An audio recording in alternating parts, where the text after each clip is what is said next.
예, 여러분 시카고에 가면 휘튼 대학이라고 있답니다. 지금도 있는지 모르겠습니다. 1956년 이 휘튼 대학을 졸업한 저희 졸업생 가운데 수석으로 졸업한 한 학생 가운데 그가 이 명문대를 졸업하고서 좋은 직장을 갖지 아니하고 선교사가 되기로 결심했던 사람이 있습니다. 그래서 자기의 친구들과 함께 이 선교사가 되기로 결심하고 기도하는 가운데 어디를 결정했는가 하면 아마존 강이 있는 에콰도르라는 나라의 아우카 부족이라는 곳을 선교지로 정했습니다. 그리고 이분에 대한 이 영상이 조금 남아 있는데 그걸 보면 이렇게 비행기를 타고 가면서 처음 가는 그 당시만 해도 완전 오지니까요. 그 아마존 강 숲속에 거기다가 이렇게 음식이랑 이런 것들을 해가지고요. 이렇게 비행기에서 떨어뜨립니다. 그리고 이렇게 내려다 보는데 이렇게 떨어뜨려 놓고 가면 얼마 후에 사람들이 와가지고 그걸 다 이제 가져가는 거죠. 가져가고 막 기뻐하는 모습을 여러 차례 이제 반복을 합니다. 탐사하는 거죠. 그래, 이 사람들이 이제 어느 정도 받아들일 마음이 있나 보다라는 그런 이제 그 확신이 서서 이제 자기 친구들과 함께 이제 그 마을로 직접 본인들이 내려갔습니다. 놀랍게도 이 아우카 부족은요, 굉장히 그 당시에 이 배타적인 부족입니다. 외부인들이 오면 다 침입자로 간주하는 그런 부족이었습니다. 그래서 이 선교사와 이 선교사님들을 창으로 찔러서 도착하자마자 다 몰살시켰습니다. 그리고 이들의 시신을 그 아마존 강에다가 그냥 버려버렸죠. 1956년 1월 8일에 있었던 일입니다. 4명의 동료들과 함께 순교한 선교 사건이죠. 이 사건이 시카고에서는 아주 큰 이슈가 됐습니다. 그 당시. 이 신문사들마다 이 사건을 다뤘는데 제목이 아주 가관입니다. 이 기사들이 어떤 기사들이었는가 하면 얼마나 불필요한 낭비인가, 이게 신문 기사입니다. 그죠? 명문대를 나오고 그 젊은 나이에 이 사람들 28, 27 막 그때입니다. 그죠? 그 젊은 나이에 명문대를 나오고 그것도 수석으로 졸업하고, 그죠? 뭘 해도 잘할 수 있는 사람들인데 그 사람들이 갑자기 선교한다고 가서 창에 찔려서 복음의 복자도 만말해보고 예수님의 예자도 못 말해보고 그냥 다 몰살당했으니 이게 무슨 이 불필요한 낭비인가 라는 기사들이 시카고 전역에 퍼져버렸습니다. 부정적인, 선교에 대해서 부정적인 시각들이 생긴 것이죠.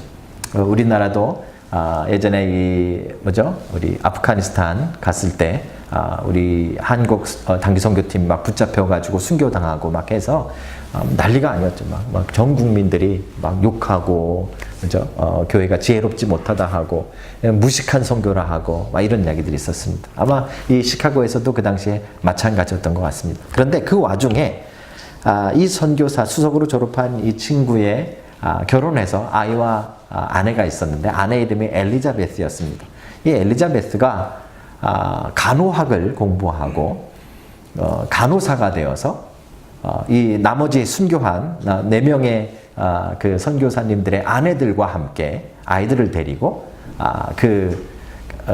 아마존 강으로 들어갑니다. 놀라운 사실은 그 아내 몰랐었는데 나중에 알고 보니까 그 아내도 나름대로 전통이 있어서 남자들이 오면 이건 침입자로 여겨가지고 공격을 하는데 여자들은 죽이지 않는답니다. 그래서 다행히 이 여자들과 이 아내들과 아이들은 그 마을까지 들어갑니다. 아부카 부족까지 들어가서 거기서 5년 동안 그들을 치료해주고 그들을 위해서 봉사했던 그런 사건이 있습니다. 5년 사역을 마치고 이제 엘리자베스가 그 땅을 떠나서 나오려고 할 때 추장이 불러서 이야기했습니다. 도대체 당신네들은 왜 보니까 아무런 이득도 없는데 왜 우리들을 이렇게 도와주고 왜 우리들을 위해서 이렇게 찾아왔습니까? 당신들 도대체 누구입니까? 라고 물었을 때 그때 이 엘리자베스가 그 추장에게 대답을 했습니다. 우리는 당신네들이 5년 전에 창으로 찔러서 죽였던 그 선교사들의 아내들입니다. 굉장히 충격적이었겠죠. 그죠? 이 말을 듣고 그 추장과 그 마을 사람들의 대부분이 예수님을 받아들이고 하나님을 믿기 시작했습니다. 그러고 나서는요, 그 지역, 아마존강 그쪽 지역 전체로 해서 100여 개의 교회가 그 후에 생겨났고요. 그리고 이 순교하신 그 아까 말씀드렸던 그 수석으로 졸업하신 분 이름이 짐 엘리엇이라는 선교사인데 이분의 아들이 28살에 죽었는데 그분은 아들이 있었어요. 그 아들이 커서 그 아부카부족의 교회에 담임 목사로 들어갑니다. 그래서 목사로 그 교회를 섬기게 되어지죠. 대단한 이야기죠. 그죠? 근데 아마 여러분들 처음 듣는 이야기는 아닐 것입니다. 제가 얼마 전에 저는 비밀리에 갔다 왔는데 다 갔다 온 거 아시는 칠레 갔을 때 한인교회 여기 교회들은 어떤가 한번 방문을 했는데 그 한인교회에서 그날따라 이 선교에 관한 이야기를 하시는 날이었어요. 그 목사님이. 근데 그 목사님이 이 짐 엘리엇 선교사 이야기를 하더라고요. 저는 개인적으로 이 짐 엘리엇 선교사의 이야기를 제가 기억하는 것만 해도 한 7, 8번 정도, 이 동영상까지 하면 한 10번 이상 봤습니다. 아주 유명한 이야기고요. 아주 감동적인 이야기죠. 누가 자기의 남편을 죽인 그 마을에 아이를 데리고 들어가서 그들을 위해 희생할 수 있겠습니까? 그렇죠? 그리고 그 열매는 신문 기사들이 말한 대로 이런 불필요하고 이런 낭비적인 선교가 아니라 진짜로 엄청난 선교의 열매를 그 후에 이뤄냈던 것. 그렇죠? 이 이야기는 정말 전설 같은 선교에 대한 이야기입니다. 이 선교와 이 이야기에 대해서는요, 사실 우리가 뭐 트집을 잡을 것이 하나도 없다고 저는 생각합니다. 문제는 뭐냐면 이 이야기를 듣는 여러분과 제 마음은 제가 좀 트집을 잡아야 됩니다. 왜냐하면 이런 대단한 선교에 대한 이야기, 우리 선교라 그러면 일단 이런 오지에 가서 고생을 하고 목숨을 걸고 희생을 하고 이런 이야기들을 많이 듣게 되어지는데, 그러다 보니까 우리 마음에는 어떤 생각이 드는가 하면 선교라는 단어를 들을 때 일단 부담부터 옵니다. 그렇죠? 혹시 나를 시키시면 어떡할까? 혹시 나를 시키시면 어떡할까? 그렇죠? 하나님은 혹시 멀쩡한데 갑자기 하룻밤 자고 일어났는데 꿈속에 선교사로 가라 이러면 어떡할까? 나는 어떻게 알아? 이런 불안감이 우리에게 늘 있다는 것이죠. 선교에 대한 부담감이 우리가 선교에 대한 이야기를 들으면 들을수록 생긴다는 말입니다. 여러분, 솔직한 이야기로 저도 그렇고 여러분도 그렇고요. 제가 이거 할까 말까 하다가 해보는데 한번 대답해 보십시오. 여러분들이 다 짐 엘리엇 같은 선교사가 되기를 주님의 이름으로 축복합니다. 아멘 한 사람 하잖아요. 아멘 하고 싶지 않거든요. 누가 가서 창에 찔리고 싶겠습니까? 그렇죠? 뭐 자기야 뭐 선교하다 죽었다 치지만 누가 내 아내와 내 아들 남겨졌는데 그 오지에 가서 그 고생하기를 원하는 사람이 누가 있겠습니까? 많은 크리스찬들 가운데 누가 짐 엘리엇과 그 아내처럼 실제로 선교사가 될 만한 사람이 누가 있겠습니까? 그러다 보니까 우리의 문제는 뭔가 하면 선교라는 말을 들을 때 어떤 생각들이 우리 안에 들게 되는가 하면 선교는 아주 특별한 사람들이 하는 일이다 라는 생각이 들어집니다. 나는 아니고 정말 좋은 일인데 선교는 정말 꼭 필요하고 하나님이 정말 원하시는 일이긴 한데 나는 아니고 혹시나 내 옆에 앉아있는 얘 아니면 혹시나 좀 뭔가 능력이 있는 어떤 사람, 어떤 특별한 사람, 하나님이 예정하신 어떤 사람들만 하는 일이 아닌가 그런 생각을 하는 것이죠. 선교는 어벤져스들이 한다 이런 생각을 갖는 것이 우리의 잘못된 생각입니다. 그죠? 정말 그럴까요? 오늘 제가 여러분들에게 이제 저도 이 선교에 대한 생각을 바꾼 것이 한 10년 정도밖에 되지 않습니다. 10년 전에 이렇게 논문을 쓰고 뭔가를 준비하다가 이 사실을 깨닫고 내가 선교에 대해서 너무 무식했구나 라는 것을 깨달았습니다. 그 말씀이 바로 오늘 요한복음 20장 말씀입니다. 여러분, 예수님께서 우리에게 하신 이 선교의 명령이 있는데 이 선교의 명령을 누구에게 한 것인가? 그리고 무엇을 선교라고 말하는가? 이걸 말씀대로 우리가 깨닫고 나면 우리의 마음속에 있는 큰 짐, 선교에 대한 짐, 내가 오지에 가지 못해서 미안한 그 마음, 내가 정말 희생하지 않아서 정말 미안하고 부끄러운 그 마음들이 자유케 되어질 줄로 믿습니다. 여러분, 성경이 말씀하시는 선교, 그 선교에 대한 깨달음이 오늘 말씀 가운데 있으시기를 주님의 이름으로 축복합니다. 말씀을 한번 들어가 보실까요? 이 말씀은 정말 중요한 말씀입니다. 여러 면에서 중요합니다. 예수님께서 십자가에 달려 돌아가신 후에 부활하셨잖아요. 부활하신 다음에 막달라 마리아에게 보여주셨습니다. 부활하신 모습을 막달라 마리아가 처음에 보죠. 그래서 그가 달려가서 제자들에게 이야기했지만 아무도 예수님의 부활 사실을 제대로 믿지 않았습니다. 그런데 공식적으로 제자들이 모여 있는 자리에 예수님께서 공식적으로 첫 번째 나타나는 장면이 요한복음 20장 말씀입니다. 너무 놀라운 말씀이죠. 그죠? 그리고 이 첫 번째 제자들을 만나서 공식적으로 그들에게 뭘 부탁하셨는가? 이걸 우리가 오늘 함께 살펴보고자 하는 것입니다. 요한은 이 부분을 기록할 때 특별한 부분을 하나 기록하고 있는데 문들이 다 닫혔더라 이런 표현을 썼어요. 그러니까 이런 어떤 공간에 뭐 이거보단 작은 공간일지 모르겠습니다. 제자들이 모여 있었는데 문을 다 닫아놨다는 말입니다. 이유가 무언가 하면 유대인들이 예수님을 죽인 것처럼 그의 추종자들인 제자들도 잡을지 모른다라는 불안감이 있어서 무서워서 문을 닫고 숨어 있었다는 말입니다. 그런데 그 한가운데 예수님이 나타나셨습니다. 놀라운 일이죠. 문이 닫혀 있는데 어떻게 나타나셨습니까? 그렇죠? 이게 예수님의 부활하신 몸, 우리가 생각하는 지금의 몸과 좀 다르다라는 것을 예수님이 보여주셨습니다. 나중에 여러분과 저도 예수님이 재림하시면 부활의 몸을 갖습니다. 근데 이 부활체인 몸은 지금의 몸과는 뭔가 조금 다른 것 같아요. 그래서 문이 닫혀 있음에도 불구하고 예수님이 그 가운데 공간을 초월하여 나타나실 수 있었다는 거죠. 제자들은 맨 처음에 깜짝 놀랐습니다. 그 제자들을 향해서 예수님이 뭐라고 말씀하셨는가 하면 평강이 있을지어다. 뭐 이 평강에 대해서는 아주 특별한 의미가 담겨 있기도 하고요. 또 한편으로는 그냥 유대인들이 말하는 유대식 인사인 샬롬일 수도 있습니다. 어쨌든지 예수님께서 그들에게 그들의 마음을 편하게 해주시기 위해서 인사를 한 후에 그 다음이 참 중요한데요. 자신의 손과 허리에 있는 창자국을 그들에게 보여주셨습니다. 그죠? 자, 이것을 보니까 제자들은 진짜 우리가 따르던 예수님이 맞구나. 얼마 전에 십자가에 달려 돌아가신 그분이 이분이구나를 깨닫게 되어진 것이죠. 그래서 본문에서는 기뻐하였더라. 제자들이 예수님의 손의 못자국과 창자국을 보고 기뻐하였더라 라고 이야기합니다. 그렇죠? 자, 여기까지는 이제 예수님과 제자들이 만나는 장면입니다. 그렇죠? 그 다음에 예수님이 제자들에게 이제 첫 번째로 이 사명을 주십니다. 그것이 무엇인가 하면 아버지께서 나를 보내신 것 같이 나도 너희를 보내노라. 사실 이 본문 가지고 우리가 예전에도 한번 같이 말씀을 나눴었는데요. 얼마나 중요한 말씀인지 모릅니다. 예수님께서 처음으로 부활하셔서 제자들에게 하신 명령이 너네를 보낸다라는 명령이었습니다. 이게 도대체 무슨 말입니까? 오늘 우리가 선교에 대해서 이야기하고 있는데 선교는 영어로 뭐라 하죠? 미션이라고 말합니다. 근데 이 미션이라는 단어는 성경에 아무데도 등장하지 않습니다. 그 이유는 무엇인가 하면 미션이라는 단어 자체가 헬라어나 신약인 헬라어나 구약인 히브리에서 온 것이 아니라 이 라틴어에서 왔습니다. 처음에 로마 제국이 사용하던 라틴어인 미시오라는 단어에서 왔습니다. 그래서 미시오라는 단어는 그럼 어디서부터 왔는가 하면 그 의미가 보내다라는 단어에서 왔습니다.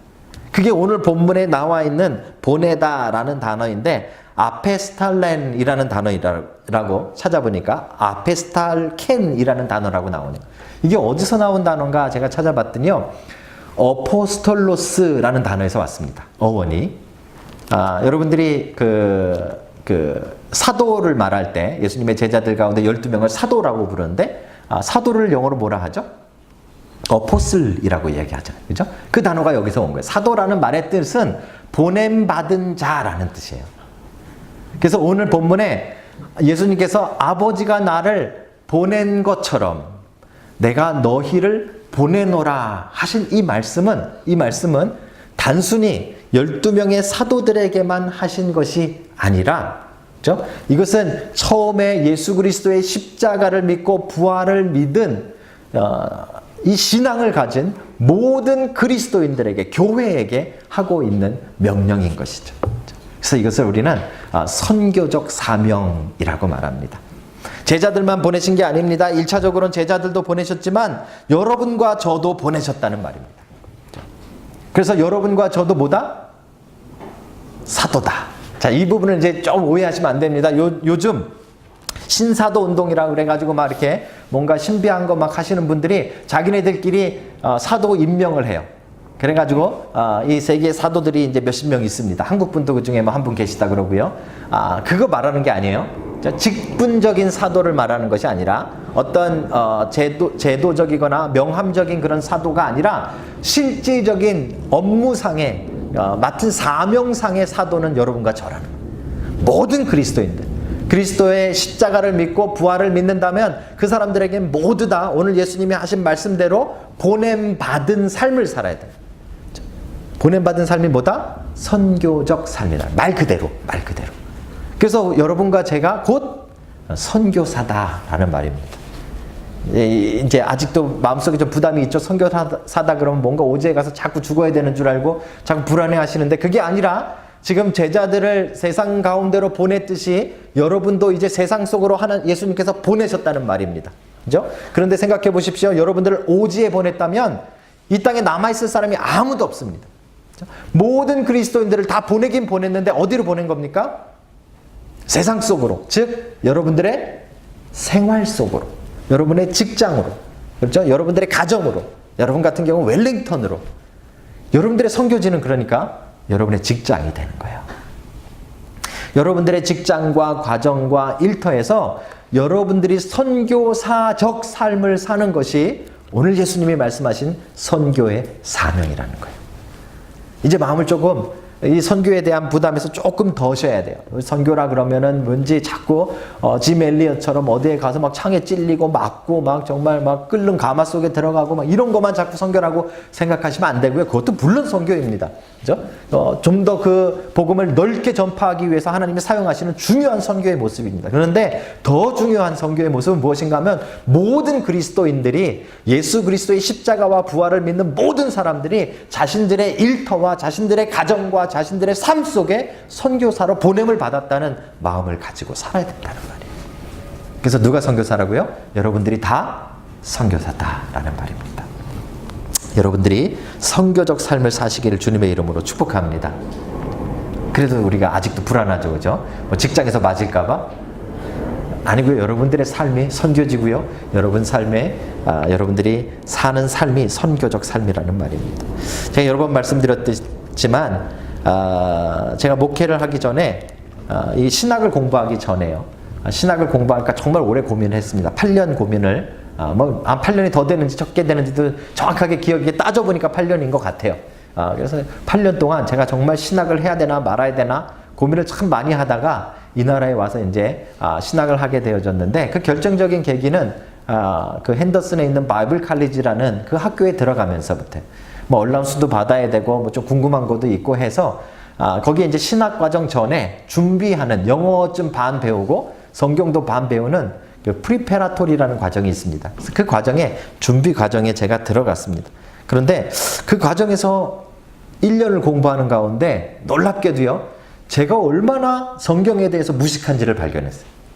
이게 여러분 신학을 이제 공부를 시작하시면, 우리도 이제 성경대학을 시작하시면 첫 번째로 우리가 발견하는 놀라운 점이에요. 하나님을 알게 돼서 놀라운 게 아니라 얼마나 내가 모르는가 내 자신을 발견하게 돼요. 참 무식한 거예요, 우리가. 그죠? 그렇게 무식하게 제가 살았구나라는 것을 깨닫게 되어졌어요.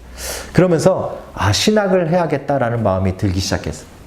아주 심각하게 1년간 고민했습니다. 그리고 그 준비 과정을 마지막 마칠 때 이제 막 금식하고 뭐 이렇게 기도하고 하는 그런 과정들이 있었는데, 그 과정을 마치면서 제가 이제 하나님 앞에 헌신을 했어요. 이렇게 기도했습니다. 하나님, 정말 하나님이 원하신다면 제가 신학을 열심히 공부해서 목회의 길을 걷겠습니다. 제 마음을 이제 다 헌신한 거죠. 그런데요, 그때 기도할 때 단서가, 조건이 하나 있었어요. 하나님, 선교사는 안 하겠습니다. 그때까지만 해도 제 마음속에는 어떤 마음이 있었는가 하면, 선교사가 되면 고생한다고 생각했어요. 저도 저지만 우리 집안 엄청 고생한다. 우리 애들도 막 지질이 코 찔찔 흘리면서 막 오지 아프리카에서 뛰어다녀야 되고 막 이런 생각들만 막 가득 차가지고, 하나님, 내가 목회는 하겠습니다. 목회는 뭐 시킨다면 제가 하겠습니다. 그런데 선교사만큼은 안 하겠습니다.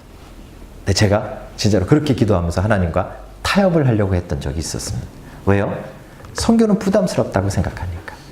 선교는 특별한 사람들만 한다고 생각하니까. 선교는 고생하는 일이라고 생각하니까. 선교는 희생이라고만 생각하니까.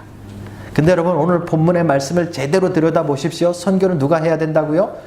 모든 그리스도인들이 선교를 하는 겁니다. 여러분과 제가 선교를 하는 겁니다. 그래서 우리를 만드신 목적이, 우리를 교회로 부르신 목적이 바로 선교입니다. 그리고 선교는 꼭 오지에 나가는 것이 전부 다가 아니라요. 우리 선교사님들이 들으면 좀 섭섭해 하실지 모르겠지만 진짜 선교는 여러분의 삶의 현장 속으로 여러분들을 하나님이 보내셔서 그곳에서 이루어지는 것이 선교라는 것이죠. 그렇죠? 여러분 선교사로 사시길 주님의 이름으로 축복합니다. 자, 여러분 삶의 선교사. 오클랜드에서 어떤 집사님이 저에게 찾아오셔서 그러더라고요. 목사님, 이제 제가 선교사가 되기로 했어요. 어떻게, 이 연세가 꽤 많으셨거든요. 연세가 많으신데 어떻게 선교사가 되기로 하셨어요? 그랬더니요, 그렇게 말씀하시더라고요. 제가 이제 나이가 많고 좀 힘들고 해서 직접 나가지는 못하지만 무릎 선교사가 되기로 했습니다. 그래서 저는 물질을 보내고 선교지를 위해서 기도하는 선교사가 되기로 했습니다. 이렇게 말씀하시더라고요. 정말 중요한 선교예요. 그죠? 여러분, 보내는 자가 없으면 보냄 받은 자도 없는 거예요. 그래서 교회는 분명히 선교사들을 위해서 기도하고 물질을 보내고 또 이 헌신하는 기도의 용사들이, 무릎 선교사들이 분명히 있어야 돼요. 그런데 중요한 거는요, 그거를 내가 선교사가 되고 싶은 부담을 감추는 핑계로 쓰시면 안 되는 거예요. 무슨 말인지 아시죠? 그죠? 나는 무릎 선교사가 되기로 했으니까 나는 보냄받은 선교사가 아니라고 착각하시면 안 된다는 말이에요. 나는 기도하는 선교사니까 직접 내가 내 삶의 선교사로 보내졌다는 사실을 망각하시면 안 된다는 말이에요. 우리는 얼마나 선교에 대한 부담이 많으면 그냥 무릎 꿇고 기도하는 것이 전부 다라고만 생각할 수 있어요. 특별한 사람들만 간다라고 생각해요. 오해예요, 오해. 오늘 본문을 보세요. 여러분이 가야 되는 거예요. 제가 가야 되는 거예요. 어디로? 오지가 아니라 여러분 삶의 현장으로. 그렇죠? 여러분의 직장이 선교지인 거예요. 웰링턴이 선교지인 거예요. 여러분 가정이 선교지인 거예요. 그 마음을 가지고 그 안에서 선교사로 살아가는 것이 바로 우리에게 주어진 선교적 사명입니다. 저희 주보에 보시면요, 맨 뒤에 우리 교회를 소개하는 소개가 있어요. 놀라운 사실은요, 각 교회마다 교회 소개를 적어 놓는데 그 교회 성대들은 교회 소개를 안 읽는다는 거예요. 자기네 교회가 어떤 교회인지를 자기들은 읽고 싶지 않은가 봐요. 그렇죠? 여러분, 이 맨 뒤에 보시면 이렇게 나와요. 우리의 교회는 우리의 가정과 일터와 사회가 선교지가 되고 성도들은 모두 각자의 삶의 현장을 선교지로 살아가는 선교적 공동체를 꿈꾸는 교회입니다. 아멘입니까, 여러분? 네, 여러분들이 선교사입니다. 여러분의 직장이 선교지입니다. 여러분 가정이 선교지입니다. 이것을 잊어버리면 우리는 하나님이 우리를 부르신 목적대로 살지 못하게 되는 것입니다. 여러분이 어느 곳으로 가든, 웰링턴으로 가든 오클랜드로 가시든 해외로 나가시든 장소가 문제가 아니고요, 여러분이 있는 곳 자체가 주님이 보내셨기 때문에 선교지임을 믿는 믿음의 선교사들이 다 되시기를 주의 이름으로 축복합니다. 자, 문제는요, 그러면 우리는 직장에서 그냥 살면 그게 다 선교인가? 그죠? 분명 우리는 우리의 삶이 선교지라 그랬는데, 그럼 나는 지금 살고 있잖아요. 직장 생활하고 있으니까 난 그건 선교사네, 다네? 그렇게 말할 수 있을까요? 이 보냄을 받았다라는 말은 보낸 자가 원하는 대로 산다라는 의미가 있는 거예요. 그죠? 그래서 선교사라고 부르는 거예요. 보냄 받았다라는 삶은 보낸 자의 뜻대로 살아가는 거예요. 그죠? 그래서 여러분들이 삶의 현장이 진짜 선교지가 되시려면 여러분들을 보내신 주님의 명령대로 살아야 여러분 직장이 선교지가 되는 거예요. 이게 아니면 땡, 가짜. 자, 그러면 주님이 뭘 명령하셨습니까? 오늘 본문에 보니까 23장에 명령을 말씀하셨는데 한번 같이 읽겠습니다. 시작. 너희가 누구의 죄든지 사하면 사하여질 것이요 누구의 죄든지 그대로 두면 그대로 있으리라. 아멘.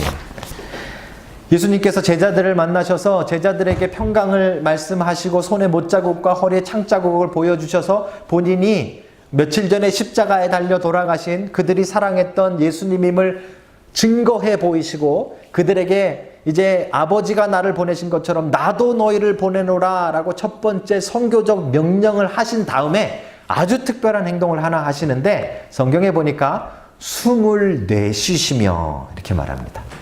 자, 저는 맨 처음에 이 부분을 읽으면서 예수님이 제자들의 꼴을 보니 참 답답하셨구나. 부활하셨는데 겁나서 무서워가지고 문 다 닫아놓고 이렇게 숨어있는 제자들을 보면서 아이고 이렇게 하셨나 보다 이렇게 생각을 했어요. 이게 맞나요? 그 한숨이 아니에요. 여러분 지금 오늘 요한복음에 나와 있는 24시다라는 이 표현은 창세기 2장 7절의 말씀과 똑같은 문장이에요. 창세기 2장 7절의 설명은 뭐라고 말씀하시는가 하면 인간을 다 만드신 다음에 그 코에 생기를 불어 넣으시니 생명이 된지라. 생기를 불어 넣다라는 이 표현이 오늘 예수님이 숨을 내셨다라는 표현이에요. 마치 요한은 지금 이 표현을 통해서 예수님께서 지금 명령하시는 이 장면이 창세기에서 하나님이 인간을 처음 창조하시고 그 안에 생기를 불어넣으시면서 이제 이 땅을 살아갈 명령을 주셨던 것처럼 지금 부활하신 예수님을 만난 제자들에게 새 생명을 주시면서 새 생명에 맞는 삶을 시작하게 하시는 그 장면과 연관시키고 있는 아주 중요한 장면이에요. 숨을 내쉬시면서 뭐라고 말씀하셨어요? 성령을 받으라 이렇게 말씀하신 거예요. 우리 지난번에 성령에 대해서 이야기했죠. 성령님이 우리 안에 일으키시는 가장 중요한 일이 뭐라고요? 다 잊어버렸겠죠? 중으로 시작하는데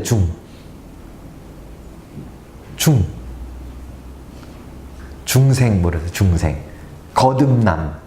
성령님이 우리 안에 일으키시는 가장 중요한 사역은 무엇인가 하면 우리가 영적으로 죽어 있다가 성령님이 우리 안에 마치 이 생기처럼 불려 들어와서 우리에게 새 생명, 중생, 본어게인을 일으키시는 거예요. 그렇죠? 지금 예수님께서 하시는 일이 바로 그 일이에요. 자, 그렇다면 이제 바꾸어서 말씀드립니다. 아까 말씀드렸던 걸 또 한 번 증거 드리는 거예요. 누가 이 명령을 받아야 된다라고요? 성령을 받은 모든 사람들이 이 명령을 받아야 되는 거예요. 12명만 받는 것이 아니라 앞으로 예수 그리스도의 십자가를 믿고 부활을 믿어서 이제 그 안에 성령님이 임하시는 모든 사람들은 보냄받은 삶의 명령을 받는 거예요. 이게 분명하게 우리 안에 있어야 되는 거죠. 오늘 예수님께서 그 장면을 하신 후에 지금 말씀하신 우리가 읽었던 23절의 말씀을 해주시는 거예요. 뭐라고요? 너희가 누구의 죄든지 사하면 사하여질 것이요 누구의 죄든지 그대로 두면 그대로 있으리라. 정말 멋있는 말씀인데요. 이건 죄를 사하는 권세에 대한 이야기인데요. 이 말씀을 초창기 기독교가 오해했어요. 천주교에서 오해한 거죠. 그래서 죄를 사해 줄 수 있는 이 특권을 지금 제자들에게 주셨다라고 생각을 한 거예요. 특별히 제자 가운데 베드로가 이것을 받았다라고 생각을 하고요. 그 베드로에 의해서 교회가 죄사함의 권세를 가지고 있다 이렇게 믿은 거예요. 잘 보세요. 이게 뭔가 조금 뉘앙스가 문제가 있습니다. 그래서 인간이 인간의 죄를 사해주는 일이 교회 안에 계속 되도록 만들어 놓은 거예요.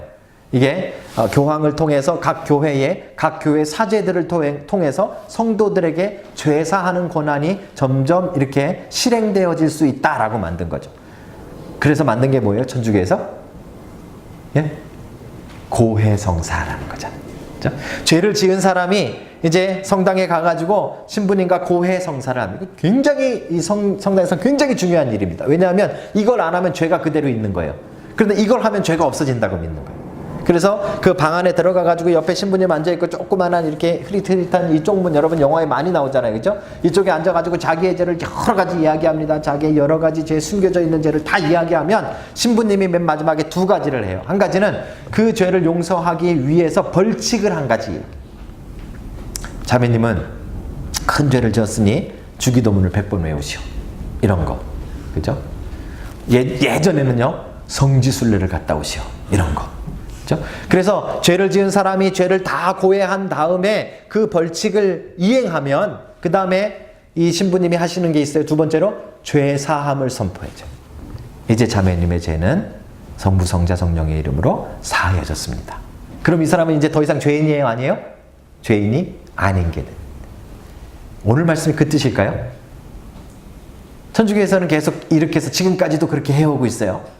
마치 오늘 본문만 읽는다면 너희가 누구의 죄를 사하면 사하여질 것이요 누구의 죄든지 그대로 두면 그대로 있으리라 했으니까 죄사함의 권세가 누구 인간에게로 옮겨진 것처럼 오해가 되어질 수 있어요. 그런데 여러분 성경을 여러 번 읽어보시거나 여러 군데를 보시면 우리가 누구의 죄를 용서해 줄 수가 없어요. 왜냐하면 우리도 죄인이기 때문에. 그런데 한 가지 우리가 할 수 있는 것이 있어요. 뭐죠? 우리가 십자가에 사랑으로 죄 용서함을 받은 것처럼 이 사람도 예수님 앞으로 우리가 데리고 가면, 이 사람도 복음을 받아들이면, 이 사람도 십자가의 구원의 능력을 믿으면, 이 사람도 부활하신 예수님을 믿으면 이 사람도 어떻게 돼요? 죄사함의 은혜를 받게 되어지는 거잖아요. 그러니까 어떤 면에서는 이 말씀이 우리에게 주어진 것은 맞아요. 우리가 그 사람들의 죄를 직접 용서하는 것이 아니라 그 사람들에게 뭘 함으로써? 복음을 전함으로써, 그 사람들에게 예수 그리스도를 전함으로써, 그 사람들에게 십자가를 전함으로써, 그 사람들에게 정말 새 생명이 있다는 사실을 알려줌으로써 우리가 그들의 죄를 사하게 하는 놀라운 일을 행할 수 있는 권한을 받았다는 말이죠. 이게 뭐예요? 선교의 핵심입니다. 정말 중요합니다. 여러분들이 다 선교사라 그랬어요. 그랬다면 여러분들의 직장에서, 여러분들의 가정에서 이 일이 일어나야 돼요. 이게 지금 예수님의 뜻대로 사는 거예요. 평생 살면서 같이 사는 남편에게 같이 사는 와이프에게 예수 믿으라는 얘기 한 번도 안 했다. 선교사로 사는 게 아닌 거죠. 그죠?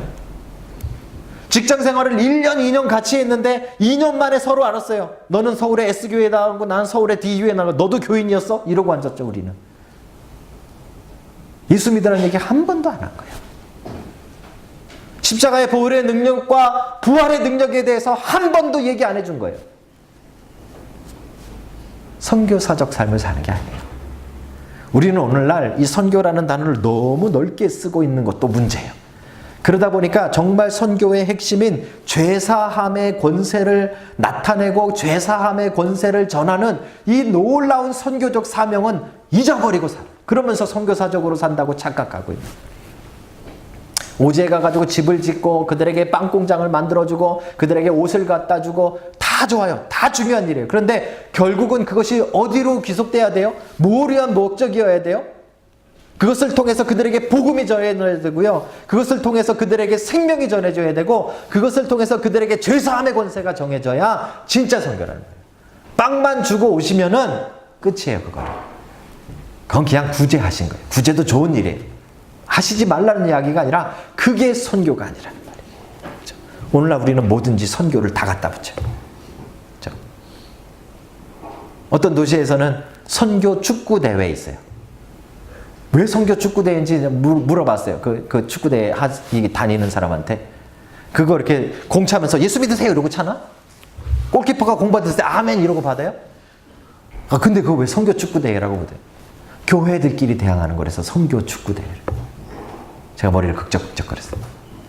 어디 가니까 선교 탁구 대회도 있어요.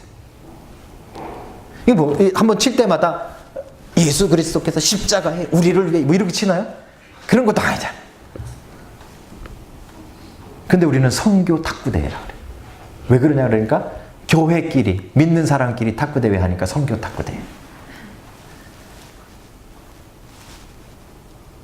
너희가 누구의 죄를 사하면 사여질 것이요 누구의 죄를 그대로 두면 그대로 남으리라 하신 이 선교의 핵심은 우리가 행하지 않으면서 선교라는 글자는 여기저기 다 갖다 붙이고 사용하고 있죠.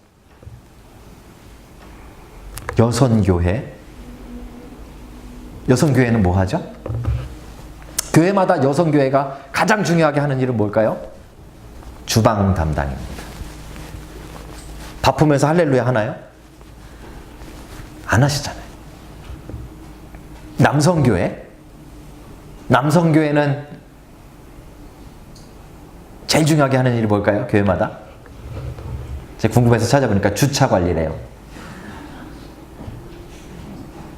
뭐 백화점 가면 어서 오십시오 이거 하듯이 예수 믿으십시오 그러고 하니까 그것도 아니면서. 기가 막힌 기사를 한번 봤어요. 얼마 전에 한 큰 대형교회에서 문제가 일어났는데 그 목사님의 비리에 대해서 막 밝히면서 목사님 생신날 남선교회 여선교회에서 하는 일이 있대요. 남선교회 여선교회도 그냥 하나가 아니에요. 뭐 1부부터 막 뭐 10부 20부까지 있어요. 엄청난 숫자예요. 그죠? 선교회에서 다 뭐 하는가 하면 회비를 걷는데요. 회비를 안 내면 그 선교회 들어갈 수도 없대요. 그 회비를 가지고 그래서 뭐 열심히 해외 선교를 하나 보다 했더니요. 회비 모아가지고 1년에 한 번씩 목사님 선물로 용돈 드린대요. 제가 용돈 안 줬다고 지금 삐져가지고 이런 말씀하는 게 아니에요. 그거 아니잖아요. 그건 선교회가 할 일이 아닌 거예요.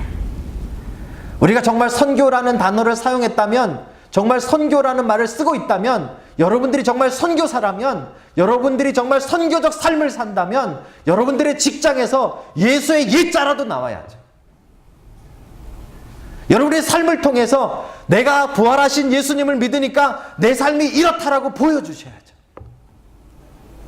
죄와 사망의 권세에 눌려서 맨날 힘들어하고 질질 짜고 있는 사람들, 그 못지않게 여러분들 직장에서 질질 짜고 울면서 무슨 선교적 삶을 살고 있다. 고난이 오고 고통이 오고 힘든 일이 일어나고 직장에서 문제가 생길 때 여러분들의 얼굴은 기도와 찬양으로 기뻐하셔야죠. 그래야 사람들이 너는 왜 그렇게 미친 사람처럼 웃냐고 이야기할 때 나에게는 부활하신 예수 그리스도가 있다라고 증거하셔야 될 거 아닙니까? 그게 선교적 삶을 사는 거잖아요. 그거 안 하면서 우리는 선교사라 그래요? 그거 안 하면서 선교회예요? 그거 안 하면서 선교축구예요? 오늘 예수님 분명하게 말씀하셨습니다. 아버지가 나를 보낸 것처럼 나도 너희를 보내노라. 여러분이 다 파송받으신 거예요. 선교는 특별한 어벤져스 같은 사람들만 하는 게 아니에요. 예수 그리스도의 십자가를 믿는다면, 예수님이 부활하신 사실을 확신한다면, 성령을 받으셨다면 모두가 선교사예요. 모두가. 어디로요? 여러분의 삶의 현장으로, 여러분 직장으로, 여러분 가정으로, 여러분이 만나는 친구들 사이로, 여러분들이 살고 있는 동네로, 여러분들이 살고 있는 도시로 여러분과 제가 선교사로 파송됐다는 말이에요. 거기서 뭘 해야 선교사입니까? 거기서 내 돈 많이 벌면 선교사일까요?